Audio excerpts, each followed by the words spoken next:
Doctor Marri Chennareddy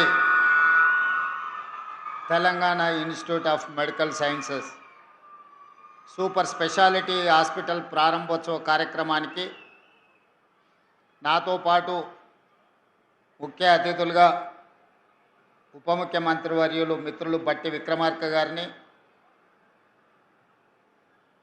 ఈనాడు ఈ కార్యక్రమానికి సభాధ్యక్షత వహిస్తున్న సోదరులు మెడికల్ అండ్ హెల్త్ మినిస్టర్ మిత్రులు దామోదర్ రాజ నరసింహ గారు, అదేవిధంగా ఈ నిర్మాణ బాధ్యతలు నిర్వహించిన రోడ్ల భవనాల శాఖ మంత్రివర్యులు మిత్రులు కోమటిరెడ్డి వెంకటరెడ్డి గారు, హైదరాబాద్ ఇన్ఛార్జ్ నగర మంత్రివర్యులు మిత్రులు పొన్నం ప్రభాకర్ గారు, స్థానిక శాసనసభ్యులు నవీన్ యాదవ్ గారు,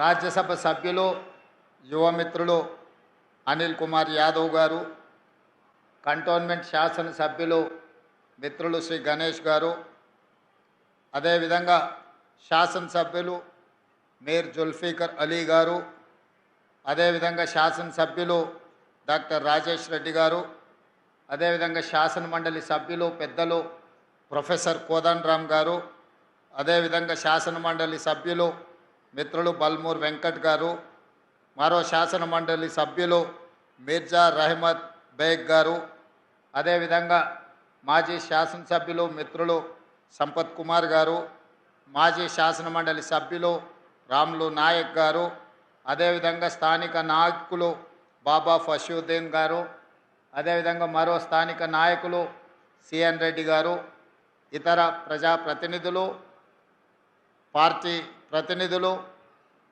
ప్రభుత్వ అధికారులు, టిమ్స్ వైద్య సిబ్బంది, నిమ్స్కు సంబంధించిన సిబ్బంది అందరూ ఈ కార్యక్రమంలో పాల్గొని తెలంగాణ రాష్ట్రానికి మరొక ఆణిముత్యాన్ని ఈరోజు అంకితం చేస్తున్నందుకు ఇందులో అహర్నిశలు కృషి చేసిన సిబ్బందికి అందరికీ మనస్ఫూర్తిగా అభినందనలు తెలియజేస్తున్నా. ముఖ్యంగా దామోదర్ రాజ నరసింహ గారు, కోమటిరెడ్డి వెంకటరెడ్డి గారు ప్రత్యేకమైన శ్రద్ధ తీసుకొని ఈ పనులను స్వయంగా పర్యవేక్షించి పదే పదే ఇక్కడికి పర్యటన చేసి, అదేవిధంగా medical and health principal secretary Christina గారు ప్రత్యేకంగా దీని మీద శ్రద్ధ వహించి ఈరోజు పూర్తి చేసుకొని తెలంగాణ ప్రజలకు అంకితం చేస్తున్నందుకు మనస్ఫూర్తిగా వారిని అభినందిస్తున్నాను. మిత్రులారా, మీకందరికీ తెలుసు, ప్రజాపాలన అధికారంలోకి వచ్చిన తర్వాత అత్యంత ప్రాధాన్యత క్రమంలో విద్యా వైద్యాన్ని ఈరోజు మేము ప్రాధాన్యత కింద తీసుకున్నాం. వ్యవసాయమే కాకుండా మహిళా సంక్షేమ అభివృద్ధితో పాటు ఈరోజు విద్యా వైద్యాన్ని రాష్ట్ర ప్రభుత్వం అత్యంత ప్రాధాన్యత అంశంగా ఈరోజు ముందుకు తీసుకెళ్తున్నాం. మీకు తెలుసు, విద్యకు సంబంధించి ప్రభుత్వం తీసుకొస్తున్న సమూలమైన మార్పులు. ఈరోజు నర్సరీ నుంచి 12th క్లాస్ వరకు ఎడ్యుకేషన్ కింద, 12th తర్వాత స్కిల్స్ డెవలప్మెంట్లో ఈరోజు రాణించాలి అని చెప్పి ఈ తెలంగాణ రాష్ట్రం దేశంలో ఉండే మిగతా రాష్ట్రాలతో కాదు, ప్రపంచంలోనే గొప్ప అవకాశాలు పొందాలి.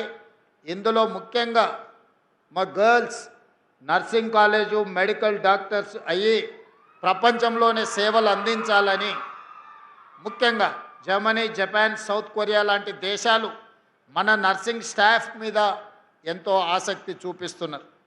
ఇప్పటి వరకు మన నర్సింగ్ గర్ల్స్ మిడిల్ ఈస్ట్ కంట్రీలోనే సేవలు అందించే ప్రయత్నం చేస్తున్నారు. భవిష్యత్తులో మీరు Germany, Japanese language, south Korean language నేర్చుకుంటే ఆ దేశాలలో లక్షలాది ఉద్యోగాలు, ఉపాధి అవకాశాలు మీకోసం ఎదురు చూస్తున్నాయి.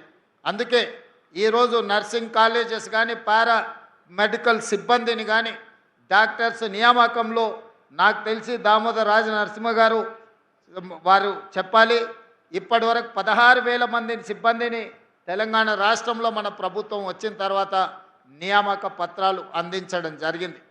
ఎప్పుడు కూడా ఇంత పెద్ద ఎత్తున మీ నియామకాలు చేపట్టలేదు. ఈరోజు పేదల ఆరోగ్యము మా బాధ్యతగా మేము భావిస్తున్నాం. ఈరోజు విద్య మీద పెట్టే పెట్టుబడి కానీ లేకపోతే వైద్యం మీద పెట్టే ప్రభుత్వం కేటాయించే నిధులు దీని ఖర్చు కిందనో సంక్షేమ పథకం కిందనో చూడట్లేదు. మేము భవిష్యత్తు కోసం పెట్టుబడి పెడుతున్నామని మేము భావిస్తున్నాం. ఈరోజు ఒక పేదవాడి కుటుంబంలో పిల్లల చదువులు తల్లిదండ్రుల వైద్యమే అత్యంత ఖరీదైనదిగా మారింది. ఈరోజు పేదలు కార్పొరేట్ హాస్పిటల్లో జాయిన్ అయితే ఆస్తులు అమ్మినా సరిపోని పరిస్థితి, చివరికి కిడ్నీలు కూడా అమ్ముకునే పరిస్థితి ఈరోజు రాష్ట్రంలో దేశంలో ప్రైవేటు వైద్యము అత్యంత ఖరీదుగా మారింది. అందుకే ఈనాడు రాష్ట్ర ప్రభుత్వం సంపూర్ణ అవగాహనతోని రాష్ట్రంలో ఉండే ప్రజలు 4 కోట్ల ప్రజలకు ప్రతి వాడికి వైద్యాన్ని అందించాలి. ఆ వైద్యం ఉచితంగా ఉండాలి. ముఖ్యంగా మనిషి ఆరోగ్యంగా ఉండాలి అంటే గుండె కిడ్నీలు బాగా ఉండాలి. ఈరోజు గుండెకు సంబంధించి కిడ్నీలకు సంబంధించి అవయవ మార్పిడికి సంబంధించి ఒక super speciality హాస్పిటల్ను doctor Marri Chennareddy గారి పేరు మీద సనత్ నగర్లో ప్రారంభించుకోవడం అంటే ఇది నిజంగా తెలంగాణ రాష్ట్ర పేద ప్రజలకు అత్యంత ప్రయోజనకరమైంది. ఆదిలాబాద్ నుంచి మొదలు పెడితే అలంపూర్ వరకు ప్రతి మారుమూల ప్రాంతాలలో ఉన్న దళితులకు గిరిజనులకు ఆదివాసీలకు నిరుపేదలందరికీ ఈరోజు ఈ వైద్య సహాయాన్ని అందుబాటులోకి తీసుకువచ్చినాం. చాలామంది చాలా విషయాలు మాట్లాడుతున్నారు. నేను కొన్ని లెక్కల్ని మీ ముందు ప్రస్తావించదలుచుకున్నా. ఈరోజు వరకు ఈ 32 నెలల పరిపాలనలో ఆరోగ్యశ్రీ కోసమే దాదాపుగా 2700 కోట్ల రూపాయలు ఖర్చు పెట్టడం జరిగింది. వివిధ ఆసుపత్రులకు నిధులు చెల్లించడం జరిగింది. అదేవిధంగా ముఖ్యమంత్రి సహాయ నిధి నుంచి 2526 కోట్ల రూపాయలను ఖర్చు పెట్టడం జరిగింది. కేవలం ఈ 2 పథకాలలోనే వైద్య ఆరోగ్య శాఖ పర్యవేక్షణలో 5226 కోట్ల రూపాయలు దేశంలో పేదల కోసం ఈ స్థాయిలో నిధులు ఏ ప్రభుత్వము కేటాయించలేదు, ఖర్చు పెట్టలేదు. ఈరోజు తెలంగాణ రాష్ట్ర ప్రభుత్వం 5226 కోట్ల రూపాయలు పేదల వైద్యం కోసం ఆరోగ్యం కోసం ఈరోజు మనం ఖర్చు పెట్టడం జరిగిందని చెప్పి నేను గర్వంగా మీకు చెప్పదలుచుకున్నాను. అదేవిధంగా శాఖ నిర్వహణ కోసం దాదాపుగా ఇప్పటి వరకు తెలంగాణ రాష్ట్ర ప్రభుత్వం ప్రతి సంవత్సరం యావరేజ్గా మెడికల్ అండ్ హెల్త్ డిపార్ట్మెంట్కి 13,000 కోట్ల రూపాయలు బడ్జెట్లో కేటాయిస్తే ఇప్పటి వరకు తెలంగాణ రాష్ట్ర ప్రభుత్వం ఏర్పడిన తర్వాత ప్రజాపాలన వచ్చిన తర్వాత 21,800 కోట్ల రూపాయలు దాదాపుగా ఈ శాఖలో మనం నిధులను ఖర్చు పెట్టడం జరిగింది. ఇది మేము బాధ్యతగా భావిస్తున్నాం. ప్రజలు మా మీద పెట్టుకున్న నమ్మకానికి విశ్వాసానికి ప్రతీకగా నిరంతరం మేము పరితపిస్తూ నిరంతరం జాగ్రత్తగా రూపాయి కూడబెట్టి ఈరోజు పేదల వైద్యానికి ఈరోజు ఈ నిధులను అందుబాటులోకి తీసుకొచ్చినాం. ఉస్మానియా హాస్పిటల్ నిజాం సర్కారు 100 సంవత్సరాల పైగా ముందు పేదల కోసం ప్రారంభించిన హాస్పిటల్ అది కూలిపోవడానికి సిద్ధమై అక్కడ వైద్యాన్ని అందించడానికి కష్టమై వర్షాలు వచ్చినప్పుడు హాస్పిటల్ లోపలికి వరదలు వస్తే అక్కడ పేదలకు వైద్యం అందించడం కష్టమైంది. 10 సంవత్సరాల అధికారంలో ఉన్నవాళ్ళు ఉస్మానియా హాస్పిటల్ని ఇంకొక దగ్గర నిర్మించాలన్న ఆలోచన కూడా వాళ్ళకు రాలేదు, నిర్ణయం తీసుకోలేదు. కానీ మన ప్రభుత్వం వచ్చిన తర్వాత ఉస్మానియా హాస్పిటల్ పక్కనే గోష మహల్లో 30 ఎకరాలలో 2700 కోట్ల రూపాయలతోటి 2000 పడకల మల్టీ సూపర్ స్పెషాలిటీ హాస్పిటల్ని ఉస్మానియా దగ్గర ఈరోజు మనం నిర్మించుకుంటున్నాం. తొందరలోనే మనం పూర్తి చేసుకోబోతున్నాం. సనత్ నగర్లో టెంకాయ కొట్టిండ్రు, నిధులు నిర్మాణం మర్చిపోయింది. అల్వాల్లో టిమ్స్కి టెంకాయ కొట్టిండ్రు, నిధులు నిర్మాణం మర్చిపోయిండ్రు. ఎల్బీ నగర్లో టిమ్స్ హాస్పిటల్కి టెంకాయ కొట్టిండ్రు, నిధులు నిర్మాణం మర్చిపోయిండ్రు. వరంగల్లో కూడా పెద్ద హాస్పిటల్ని కడతామని ఉన్నదాన్ని నిర్వీర్యం చేసి కొత్త నిర్మాణం కోసం ఉపన్యాసాలు ఇచ్చి అది కూడా మర్చిపోయిండ్రు. అందుకే మన ప్రభుత్వం వచ్చిన తర్వాత అత్యంత ప్రాధాన్యతలో భాగంగా ఉస్మానియా హాస్పిటల్, సనత్ నగర్ టిమ్స్ని, అల్వాల్ టిమ్స్ని, ఎల్బీ నగర్ టిమ్స్ని, వరంగల్లో ఉండే హాస్పిటల్ని ఈరోజు అత్యంత ప్రాధాన్యతతో నిధులు కేటాయించి నిర్మాణాలు వేగంగా పూర్తి చేస్తున్నాం. ఇవన్నీ హాస్పిటల్ పూర్తి అయితే 10,000 పడకల ఆసుపత్రులు ఈరోజు తెలంగాణలో పేదలకు అందుబాటులోకి వస్తాయి.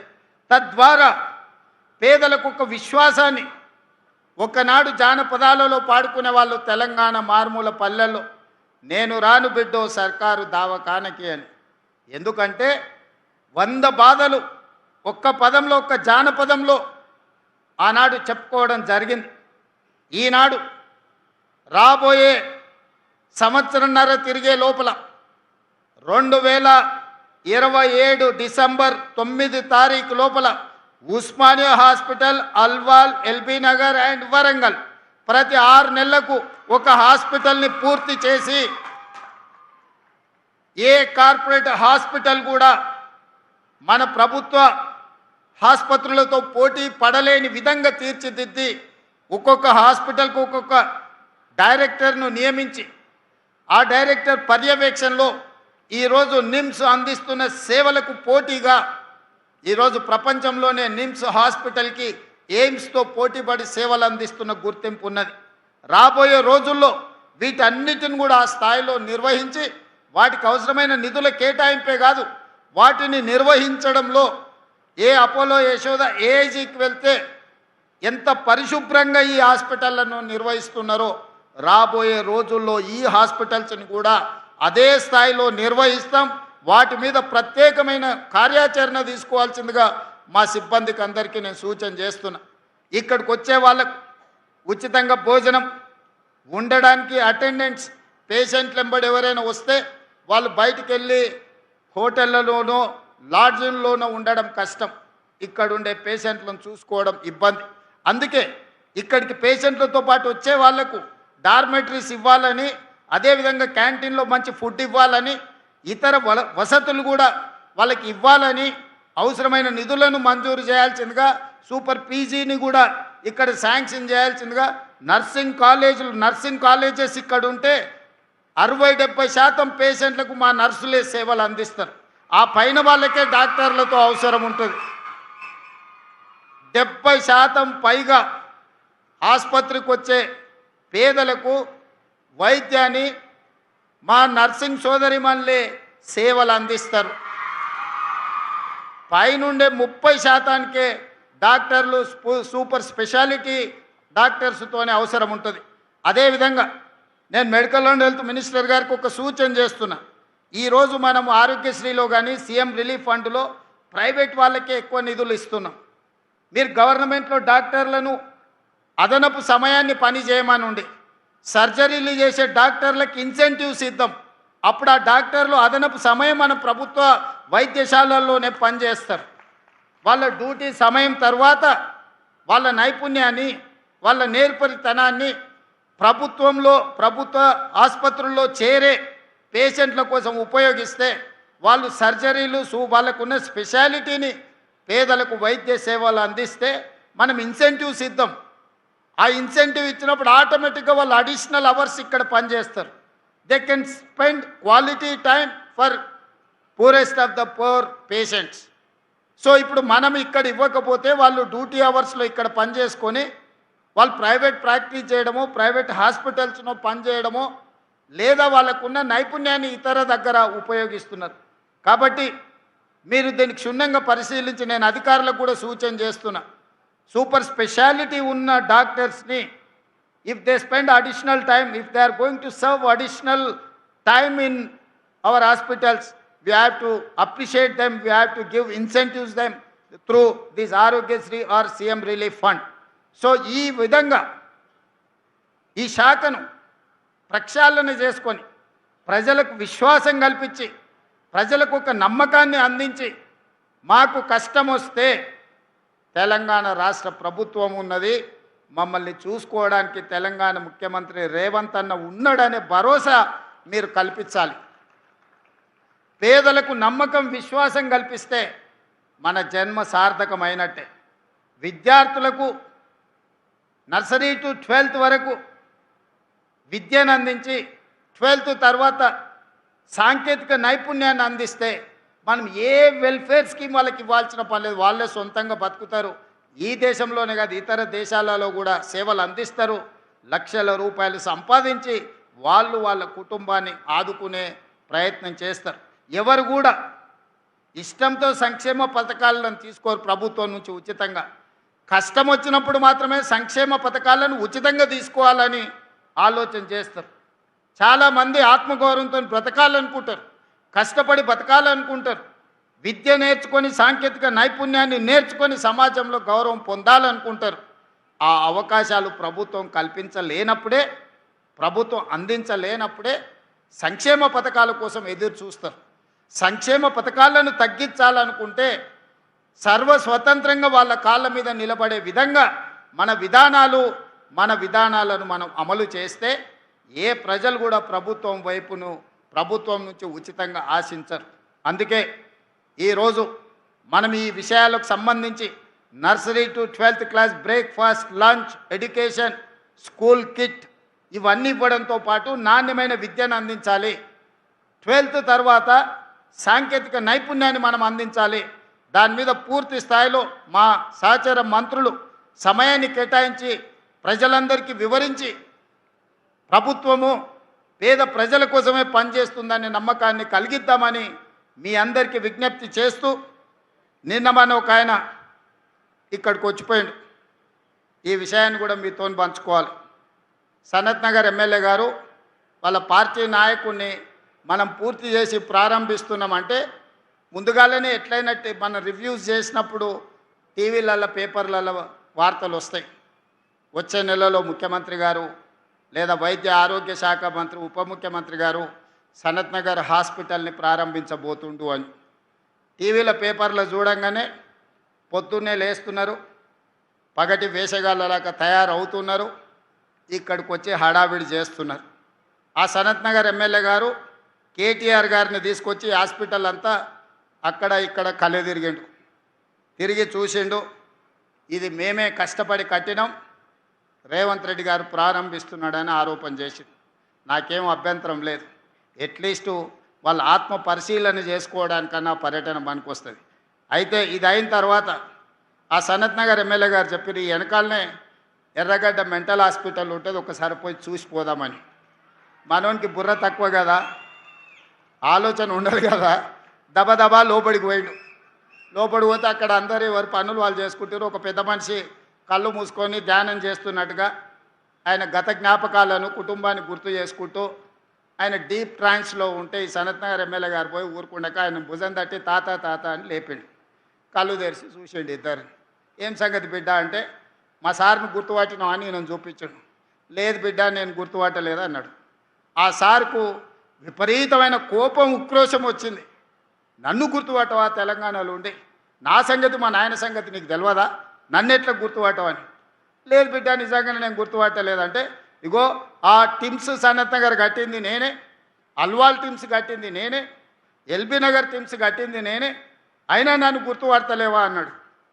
ముసలాయన నింపాదిగా, ఊకుండు బిడ్డ ఊకుండు, నేను వచ్చినప్పుడు కూడా ఈ లోపలికి వచ్చినప్పుడు చార్మినార్ నేనే కట్టినా, గోల్కొండ నేనే కట్టినా, హైదరాబాదు నగరాన్ని నేనే నిర్మించిన చెప్పేటోని, డాక్టర్లు గుర్తుపట్టిర్రు, నా తిక్క కాస్త ఎర్రిగా మారిందని కరెంటు వైర్లు పెట్టి షాక్ ఇవ్వగానే ఇప్పుడు జర్ర సోయిలకు వచ్చిన, ఇక తొందరలోనే నేను ఇంటికి పోతున్నా బిడ్డ, నీకు కూడా ఈడ చేరితే ఒక వారం ఉంటే అతను ఏమనుకుంటున్నాడంటే ఇతను కూడా ఎర్రిలేసి తిక్కతోని ఎర్రగడ్డకు వచ్చిండు అనుకొని, నీకు కూడా ఏం కాదు బిడ్డ, డాక్టర్లు మంచోళ్ళు ఉండ్రు, ఈ కరెంటు వైర్లు పెడితే వారంలో నీకు నిజం అర్థమవుతుందని చెప్పిండు. గట్లున్నది ఆయన గట్టిన అనే కథ. నువ్వు కడితే 10 ఏళ్ళు టెంకాయ కొట్టనిక రిబ్బన్ కట్ చేయనిక నీకు సమయం దొరకలేదా? నిజంగానే నువ్వు సనత్ నగర్ టిమ్స్ కట్టినా, అల్వాల్ టిమ్స్ కట్టినా, ఎల్బీ నగర్ టిమ్స్ కట్టినా, వరంగల్ హాస్పిటల్ కట్టినా, ఉస్మానియా హాస్పిటల్ కట్టినా 10 సంవత్సరాలు చంద్రశేఖరరావు గారే ముఖ్యమంత్రిగా ఉన్నారు, హరీష్ రావు గారు వైద్య ఆరోగ్య శాఖ మంత్రిగా ఉన్నట్టున్నాడు, లేకపోతే ఇంకొక ఆయన ఉన్నట్టున్నాడు. మీ కుటుంబమే ఉంది కదా, మీరెందుకు రిబ్బన్ కట్ చేయలేదు, మీరు ఎందుకు ప్రారంభించలేదు, ఎందుకు మీరు పేదల కోసం సేవలు అందించాలనే ప్రయత్నం చేయలేదు? ఉస్మానియాని నిర్వీర్యం చేసి కూల్చాలని మీరు ప్రయత్నం చేస్తే కొత్త ఉస్మానియా హాస్పిటల్ని మేము కట్టినాం. మీరు జీవోలు ఇచ్చి టెంకాయలు కొట్టి మీరు ఏం కట్టుకున్నారు? 1000 ఎకరాలల్లో ఎర్రవల్లిలో ఫామ్ హౌస్ కట్టుకున్నారు. ఒక్క రోజన్నా ఆలస్యమైందా? జన్వాడలో 100 ఎకరాలలో ఫామ్ హౌస్ కట్టుకున్నావు నువ్వు, విలాసవంతమైన ఫామ్ హౌస్, వైట్ హౌస్ కూడా పనికిరానంత గొప్ప ఫామ్ హౌస్ కట్టుకున్నావు. ఒక్క రోజన్నా ఆలస్యమైందా? మీ చెల్లెలు శంకర్పల్లిలో ఫామ్ హౌస్ కట్టుకుంది, ఎప్పుడైనా ఆగిందా? మీ బావ మొయినాబాద్లో ఫామ్ హౌస్ కట్టుకున్నాడు, ఎప్పుడైనా ఆగిందా? మీ ఫామ్ హౌస్లో ఒక్కరోజు కూడా ఆలస్యం కాకుండా ఒక ఆయన 1000 ఎకరాలలా, ఇంకొక ఆయన 100 ఎకరాలలా, మీ చెల్లెలు 50 ఎకరాలలా, మీ బావ 25 ఎకరాలలా విలాసవంతమైన భవంతులు, పెద్ద పెద్ద గడీలు నిర్మించుకున్నారు. సరైన సమయంలో అవి పూర్తయినాయి.